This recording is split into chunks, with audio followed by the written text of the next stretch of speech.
Magandang araw po, ako po si Gabs Fidel at ito ang Landas ng Pag-asa.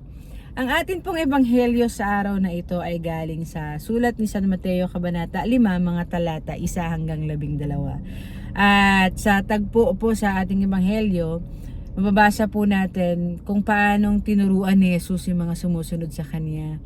Sa English po, yung itong specific na text na to, ang tawag po dito yung Beatitudes. O sa mas madaling salita, tinuturuan ni Jesus ang mga sumusunod sa Kanya kung paano ang tamang characteristics at attitude ng mga taong pinagpala ng Panginoon.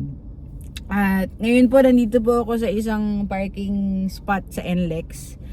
At dito po ako inabutan ng pagre-record at hindi ko po alam kung anong meron sa araw na ito, pero nahirapan po ako mag-park.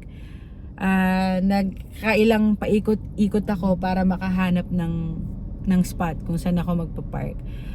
And sa totoo, kakatagpuin ka po ng Panginoon kung nasan ka, dahil naka-receive po ako ng message din na gusto kong i-share sa inyo patungkol po sa Beatitude sa ating gospel for today. At una po, dalawang bagay. Ito pong Beatitudes palagi, taon-taon, tuwing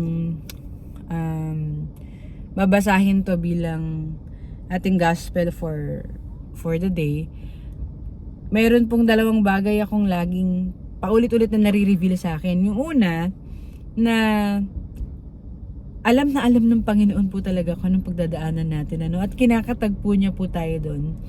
At sa panguli, kung babasahin po natin, makikita natin na He makes sense, nagkakaroon ng sense yung mga dapat sana na negative, dahil kung mababasa po natin yung itong mga talata, parang puro negative, pero itong mga taong ganito ang attitude at characteristics, sila pala yung pinagpala ng Panginoon. So habang paikot-ikot po ako dito sa parking, na-realize ko ito pong Beatitudes para nating guideline, parang pong dito sa parking. Sa parking po, 'di ba, kadalasan merong order tsaka structure. Tinitingnan kung ito ba yung palabas or papasok, at kung saan nakaturoy araw, dun ka lang dadaan. Ngayon po, sa Beatitudes, parang ganon, pinuput into place yung ating mga puso, na despite na kung ano yung pinagdadaanan natin, still tayo yung pinagpapala ng Panginoon. Tapos pangalawa, kapag po nararamdaman natin yung mga tinuro po ni Jesus dito sa Beatitudes, ang pinapakita po sa atin, sa palagay ko, yung mga parang signs and symbols na ika'y malapit sa Panginoon kapag pinagdadaanan mo ito. Itong mga bagay na ito. Nagkakaroon ng sense kapag pinagdadaanan mo itong mga bagay na ito dahil sa pagmamahal natin sa Kanya. At sa panghuli po na bagay na naisip ko po dito sa parking is may consequence kapag hindi tayo sumunod sa Kanya. Parang lahat ng paghihirap, dusa, pasakit, yung mga seemingly negative na bagay na pinagdadaan natin, walang sense kapag hindi directed patungo kay Kristo. Kagaya ko po, dahil naiinip na ako at wala akong parking kanina, nagkamali po ako ng lusot. At dahil wala pong mga sasakyan, nakala ko makakaisa ako, mapapadali. Pero ang nangyari, dead end po pala yun. So umikot din ako. So di ba po sa buhay ganun,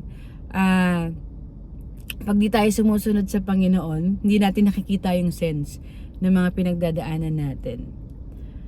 At kung akin pong isa-summarize itong sunod-sunod na statement sa Beatitudes, mapapalad ang mga taong, tapos may mga kasunod.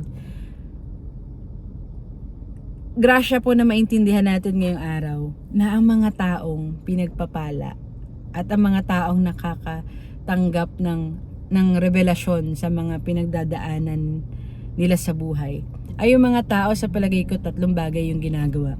Una, paulit-ulit nilang tinatanggap ang pagmamahal ng Panginoon. Ibig sabihin, paulit-ulit silang bumabalik sa pagmamahal ng Panginoon kahit po nagkakasala at nagkakamali. At pangalawa, sa pagtanggap nilang yon, natututunan nila kung paano mahalin ng Panginoon sa pamamagitan ng pagsunod sa Kanya.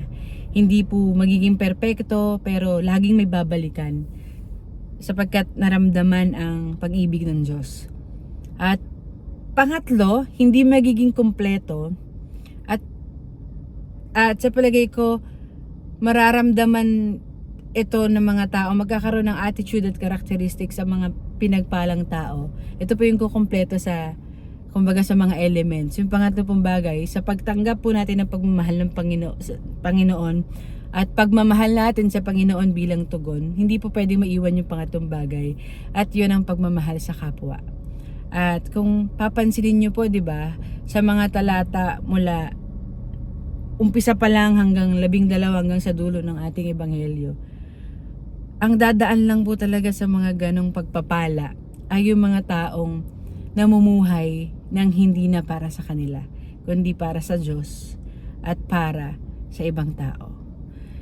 So sana po ngayong araw nagbigay ito ng pag-asa sa inyo, at sana ma-encourage po kayo na tanggapin ang pagpapala sa pamamagitan ng pagmamahal sa Panginoon at pagdirect ng buhay natin tungo sa pagmamahal din sa iba. So magandang araw po, at huwag kalimutan, kayo po ay pinagpala.